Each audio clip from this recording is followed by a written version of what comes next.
Қазақстан Республикасының президенті Қасым-Жомарт Тоқаев өзінің Қазақстан халқына жолдауында Алтын Орданың 750 жылдығын біздің тарихымызға, мәдениетімізге керектігін, сонымен қатар Алтын Орданың негізін қалаған Жошы ханның саяси қайраткер ретіндегі мемлекеттік идеологиясының қалыптасуындағы маңызды тарихи өзектілігін ұмытпауымыз керек.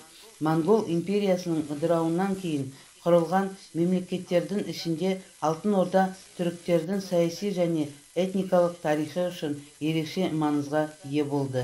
Алтын Орда Еуразиядағы ортағасырлық мемлекет.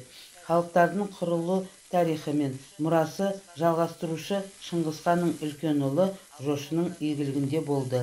Алтын Орданың найза мен қылыштың бағындыруымен бодандыққа келген шығыс бөлігінің тұрғындары алашыбар болды.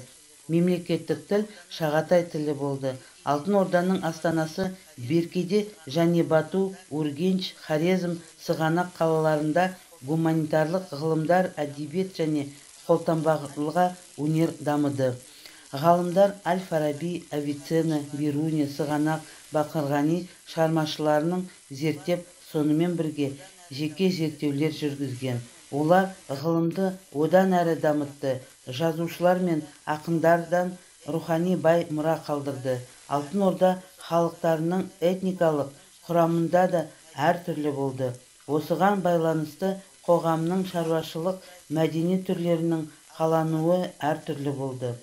Алтын Орда Еуразия халықтарының арасында үлкен маңызға ие болды. Көптеген аймақтарда мемлекеттердің қалыптасуына моңғол, түрік, славян мәдениеттерінің байланысын нығайтуға, Алтын Орда дәуірінің батуы және Еуразия құрылғында жаңа тарихтың басталуына, ұзақ өзара қақтығыстарды тоқтату және Ресей, сондай-ақ Қытайдың біріктіру үдерісін аяқтауға және Монғолия билігін сауданы, халықаралық қатынастарды дамытуына бірлесіп, пошта қызметінің жүйесін енгізуге, алыс халықтар арасында сауда және мәдени байланыстар орнатуға, сауда керуендерін ұлыстардың аймақтарына демократиялық миссияларды бүктіру ықпал жасады.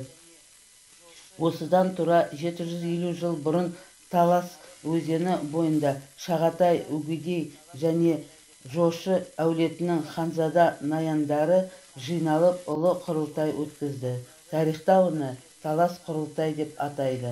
Осы арайда президент ұлы ханның үлкен ұлы Жошы мазары қазақ жерінде тұрғанын бірінде елімізде және шетелде жұртшылықтың көбі біле бермейтінін жеткізді. Сондықтан орда негізін қалаған Жошы ханның есімін ұлықтауды міндетті түрде қолға алу қажеттігін айтты.